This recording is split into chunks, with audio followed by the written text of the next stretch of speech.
अस्सलाम वालेकुम व्यूअर्स, मेरा नाम है परीशा ख़ान और आप देख रहे हैं परीशा ख़ान व्लॉग्स। तो गाइज़, आज जो है बहुत ही अहम टॉपिक जो है वो मैंने चूज़ किया है, जो कि पीसीओएस से रिलेटेड है। और जिस चीज़ का सामना मुझे भी करना पड़ा, तो अपना एक्सपीरियंस और उससे रिलेटेड जो मैंने फिर अपना क्योर करने के लिए, उस चीज़ से पीसीओएस से छुटकारा हासिल करने के लिए जो चीज़ें मैंने अपनी लाइफ में एक्सपीरियंस किया, जो डॉक्टर ने मुझे बताया और मैंने फिर उस पर अमल किया, तो वो मैं आप लोगों से शेयर करूँगी। तो सबसे पहले जो है पीसीओएस की अलामात, यानी कि जो सिम्टम्स होते हैं वो क्या होते हैं, यानी आपको कैसे पता चलेगा कि आपको पीसीओएस हो चुका है। सबसे पहले तो ये देखा जाए कि पीसीओएस जो है वो एब्रीविएशन किसका है। पीसीओएस का मतलब है polycystic ovary syndrome. Polycystic ovary syndrome जो है वो एक सीरियस जेनेटिक, हार्मोन, मेटाबॉलिक और रिप्रोडक्टिव डिसऑर्डर है, जो कि इफ़ेक्ट करता है वुमेन के बॉडी के अंदर। पीसीओएस का सबसे बड़ा अटैक जिस चीज़ पर होता है वो इनफर्टिलिटी पर होता है, कि ख़वातीन जो हैं वो कंसीव नहीं कर पाती हैं उसके बाद, अगर उनको पीसीओएस का प्रॉब्लम हो जाए। सबसे बड़ा उनको इशू हो जाता है कि वो फिर कंसीव ही नहीं कर पाती। इसके अलावा हार्मोन्स, इसकी सबसे बड़ी अलामत है इर्रेगुलर पीरियड्स। अगर आपको आपके पीरियड्स अचानक से इरेगुलर हुए हैं, या एक मंथ के बाद आपको दोबारा पीरियड आ रहे हैं, या पर मंथ आपको 3 टाइम्स या 2 टाइम्स जो है वो पीरियड्स का इशू हुआ है कि आपको बार बार पीरियड्स आ रहे हैं, ये भी बहुत बड़ी अलामत है पीसीओएस की। आप लोग फ़ौरन फिर डॉक्टर को चेकअप करवाएं। इस तरह इस चीज़ को नॉर्मल नहीं लेना चाहिए। मेरा ये था कि मुझे बहुत पेल्विक पेन मुझे स्टार्ट हुआ, यानी जो लोअर एब्डोमेन से थोड़ा नीचे जो है वो पेन होता है, और वेट गेन मैंने बहुत तेज़ी से करना शुरू कर दिया। मैं समझ रही थी, मैं शुरू से अंडरवेट रही हूँ और मुझे लगा जैसे मेरी सेहत अच्छी हो रही है, जबकि वो सेहत अच्छी नहीं हो रही थी। और मुझे जब स्टार्ट हुआ पेल्विक पेन और इर्रेगुलर पीरियड्स और इनफर्टिलिटी प्रॉब्लम, सबसे बड़ी चीज़ मुझे तब पता चला जब मैं, तो व्यूअर्स मैं कह रही थी कि मुझे पता तब चला जब मेरा इनफर्टिलिटी प्रॉब्लम हुआ। मुझे पीसीओएस की वजह से मेरा 2 बार मिसकैरेज हो गया, यानी कि मुझे 2 मंथ से ऊपर की प्रेगनेंसी मैं वो कर ही नहीं पा रही थी। और पहली दफ़ा में मैंने उस चीज़ को लाइट ले लिया। जब मैंने उसके बाद जब चेकअप करवा लिया डॉक्टर को, तो पता चला पीसीओएस का मसला हुआ है मुझे। और फिर उन्होंने मुझे इतनी अच्छी मेडिसिन दी, मैं नाम भी ले लेती हूँ ताकि किसी का भला भी हो जाए। डॉक्टर फरीसा वकार से मैंने चेकअप करवाया था, और जो कि अली मेडिकल में F8 में होती हैं। उन्होंने मेरा चेकअप किया और उसके बाद उन्होंने मुझे मेडिसिन दी। मैं वो भी मेडिसिन भी मेंशन कर दूँगी, लेकिन डॉक्टर को चेकअप करवाना बहुत ज़रूरी होता है। और पिछले 1 साल से देखा जाए तो पाकिस्तान में ये तेज़ी से फैल रहा है, और इसकी वजह ये हो सकती है कि हमारी जो डाइट है और ख़ालिस खुराकों का ना अवेलेबल होना जो है वो इसकी बड़ी वजह हो सकता है। और आजकल जो है चिकन बहुत ज़्यादा यूज़ किया जा रहा है। चिकन अगर देसी अवेलेबल नहीं है, और फार्मिंग चिकन हर जगह यूज़ होता है, ज़ाहिर है ये तो बहुत आम है, और डेली बेसिस पे यानी हम चिकन के बगैर खाते ही नहीं हैं ये। और फिर इसका अटैक होता है हार्मोन्स के ऊपर। हार्मोन्स हमारे इस कदर डिस्टर्ब हो जाते हैं कि फेस पर बाल आना, गैर ज़रूरी बालों का आ जाना, फेस पर जो है वो एक्नी, सीवियर एक्नी इशू हो जाना।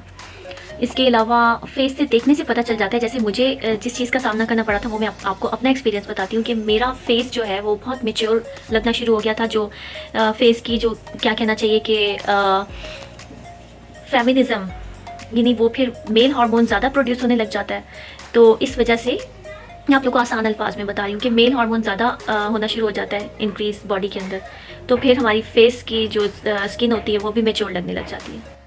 पीसीओएस के सिम्टम्स में जो सबसे पहला इशू मुझे हुआ था वो था हेयर लॉस। मेरा बहुत ज़्यादा हेयर लॉस हो रहा था, मुझे नहीं समझ आ रही थी कि मेरा हेयर लॉस क्यों हो रहा है, और इतने मेरे बाल गिरते थे कि मैं खुद परेशान हो गई कि मैं अपने हेयर ऑयलिंग भी कर रही हूँ, इतना हेयर केयर मैं बहुत करती थी, और उसके बावजूद मेरा हेयर लॉस इतना हुआ कि मुझे तब समझ नहीं आया, यानी हेयर लॉस की वजह से मुझे बिल्कुल सबसे पहला सिम्टम का सामना मुझे इसी का करना पड़ा था कि मेरा हेयर लॉस बहुत हुआ। सेकंड नंबर पे हिर्सुटिज़म, यानी इसका मतलब होता है कि चेहरे पर और बॉडी के डिफरेंट पार्ट्स जहाँ पर ख़वातीन को हेयर इशू नहीं होता, वहाँ पर मोटे काले कलर के जो हैं वो बाल, मोटा बाल यानी कि आना शुरू हो जाता है। और जैसे चिन पर, चिन के नीचे, गर्दन पर और साइड बर्न्स पर, इसके अलावा थाइस पर, नेक पर, लोअर टमी, यहाँ पर मोटे बाल काले कलर के निकलना शुरू हो जाते हैं। और हमें पहले यानी आपको लग रहा हो कि नहीं निकलते थे, नहीं होता था हेयर इशू आप लोगों को ऐसी जगहों पर, और बाद में पता चले कि ये अचानक से आप लोगों को नज़र आए तो आप लोग कहें कि ओह यहाँ तो हमारे कभी बाल नहीं होते थे और अब आना शुरू हो गए हैं। वो मेरी मेडिसिन शो कर देने से आप लोग यूँ ना कीजिएगा कि फ़ौरन से बस आप लोगों को कुछ पता चला है कि आप लोगों को PCOS के ये वाले सिम्टम्स हैं और फिर आप लोग बस सिर्फ मेडिसिन ही लेकर आ जाएंगे। लेकिन डॉक्टर को चेकअप कराना बहुत ज़रूरी होता है। आप लोगों की जो बॉडी केमिस्ट्री है उसको मद्देनज़र रखते हुए डॉक्टर आपको उसके साथ और भी मेडिसिन देते हैं। ज़रूरी नहीं है कि वही मेडिसिन जो मुझे दी है वही औरों को दी जाए, तो आप लोग सेल्फ़ मेडिकेशन मत कीजिएगा। इसका बहुत आम जो सिम्टम है ना वो है वेट गेन कर लेना, ओवर वेट हो जाना। यानी आप लोगों को लगे कि आप तेज़ी से वेट गेन कर रहे हो, हालांकि यूजुअली ऐसा नहीं होता कि आप तेज़ी से वेट गेन करो। अगर आपको लगे कि बहुत तेज़ी से आपका वेट गेन हो रहा है, यानी पर मंथ आप 4 to 5 kg आप वेट गेन कर रहे हैं ईज़िली, कुछ कुछ किए बगैर, कुछ ज़्यादा खाए पिए बगैर या इस तरह से, तो समझ जाएं कि आपको PCOS है, या आप डॉक्टर को फ़ौरन से चेक करवाएं। डिटेल चेकअप तो बहुत ज़रूरी होता है करवाना। इसके अलावा मैं आप लोगों को पेल्विक पेन और इनफर्टिलिटी का तो मैं बता चुकी हूँ आप लोगों को। इससे इतना बड़ा इशू होता है इनफर्टिलिटी का कि अगर आपको PCOS है, सिस्ट अगर आपकी ओवरी के अंदर मौजूद है तो वो आपको कंसीव करने ही नहीं देगी। अगर आपने कंसीव कर भी लिया है ना तो वो आपकी कुछ मंथ्स तक, 1 2 3 मंथ्स तक जो है वो प्रेगनेंसी चलेगी, उसके बाद वो नहीं चलेगी। और अगर इसके साथ साथ आपकी प्रेगनेंसी मतलब आपने गो थ्रू कर भी लिया, जैसे जैसे करके 9 मंथ आपने गुजार लिए, तो क्या होता है कि आप लोगों को वो सिस्ट भी साथ साथ ग्रो कर रही होती है और उसके बाद फिर ऑपरेशन करवाना पड़ता है। तो ऑपरेशन से बचने के लिए आप लोगों को बर वक्त इस चीज़ का इलाज करवाना पड़ेगा। जब तक आपको PCOS है तब तक कंसीव ना करें, PCOS ख़त्म करें प्रॉब्लम, उसके बाद आप कंसीव करेंगे तो आपका जो है वो स्मूथली आप लोगों की प्रेगनेंसी चलेगी। इसके अलावा मूड स्विंग्स, फटीग, सर में दर्द होना और ये वो, इस किस्म की जितने भी सिम्टम्स हैं अगर आप देख रहे हैं तो आप फ़ौरन से डॉक्टर को दिखाएं। बिल्कुल जो गलती मैंने की थी मैं चाह रही हूँ वो कोई और ना करे, क्योंकि मैंने बहुत लेजीनेस अपनी शो की है इस मामले में। मैं डॉक्टर के पास पहले नहीं जा रही थी, मैंने सोचा वैसे ही होगा ये वो, मुझे PCOS का ख्याल ही नहीं था। लेकिन जब मैं गई हूँ डॉक्टर के पास तो मेरा ये इशू निकला और उसके बाद मैं बहुत परेशान हो गई थी। लेकिन पैनिक नहीं करना चाहिए, ये भी गलती थी मेरी।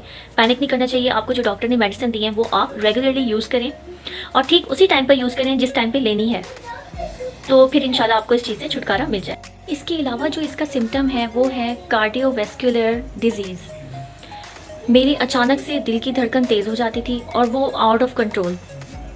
मुझे ऐसा लगता था जैसे बस अब ये शायद मुझे हार्ट अटैक की सिचुएशन है, या मतलब उस टाइप की मुझे लगती थी जैसे हार्ट अटैक की सिचुएशन होती है शायद उस तरह का।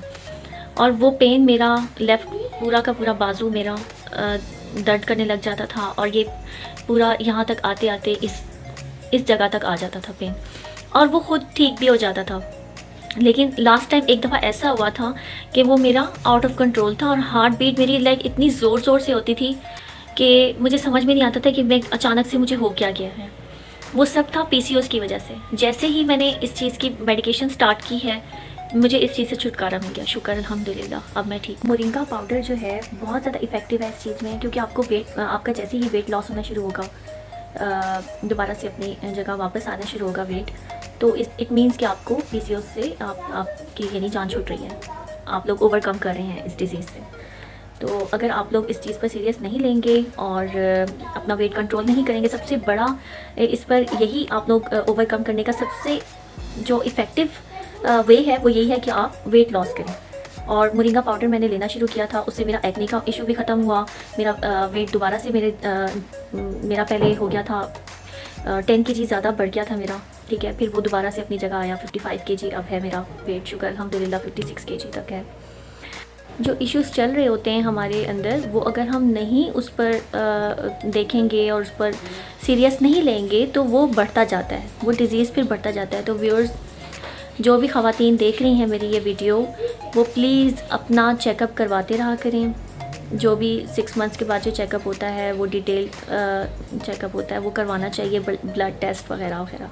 और अगर आप लोगों को पीरियड्स में इशू हो या जो सिम्टम्स मैंने आप लोगों को बताए हैं उसमें से कोई एक भी अगर आप लोगों को नज़र आता है तो आप लोग ज़रूर अपना PCOS का चेकअप करवाएं। यकीनन वीडियो अच्छी लगी होगी। अगर आप लोगों को वीडियो अच्छी लगी है तो लाइक करें, सब्सक्राइब करें और इंशाल्लाह मिलते हैं नेक्स्ट वीडियो के साथ। अल्लाह हाफिज़।